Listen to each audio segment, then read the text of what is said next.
जब राधा रानी किसी भक्त के जीवन में आती हैं तो उसका जीवन धीरे धीरे बदलने लगता है। यह बदलाव बाहर से कम और अंदर से ज्यादा महसूस होता है। कहा जाता है कि जब राधा रानी की कृपा होती है तो वो जीवन की कई बुरी चीजों को अपने आप दूर कर देती हैं। ऐसे में ये 7 चीजें धीरे धीरे जीवन से चली जाती हैं। 1. घमंड, अहंकार। राधा रानी की कृपा से इंसान का घमंड खत्म होने लगता है। उसे समझ आने लगता है कि सब कुछ भगवान की कृपा से ही है। वो विनम्र और सरल बन जाता है। 2.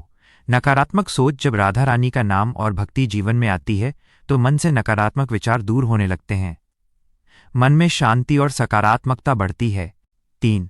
क्रोध। राधा रानी की भक्ति करने वाला व्यक्ति धीरे धीरे अपने गुस्से पर नियंत्रण करना सीख जाता है। उसका स्वभाव शांत और मधुर हो जाता है। 4. लालच। भक्ति से इंसान को संतोष मिलना शुरू हो जाता है।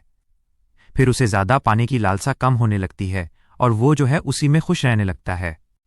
5. डर और चिंता। जब मन में विश्वास आ जाता है कि राधा रानी साथ हैं तो जीवन के डर और चिंता धीरे धीरे कम होने लगते हैं। मन मजबूत हो जाता है। 6. बुरे संग का प्रभाव। राधा रानी की कृपा से इंसान गलत लोगों और गलत आदतों से दूर होने लगता है। वो अच्छे लोगों और भक्ति के रास्ते की ओर बढ़ता है। 7. मन की बेचैनी। सबसे बड़ी बात यह है कि मन की बेचैनी खत्म होने लगती है। भक्ति से मन को सच्ची शांति और आनंद मिलता है। इसलिए कहा जाता है कि जिस व्यक्ति पर राधा रानी की कृपा होती है उसका जीवन धीरे धीरे पवित्र, शांत और प्रेम से भर जाता है। वह व्यक्ति भगवान कृष्ण के प्रेम और भक्ति में आनंद महसूस करने लगता है।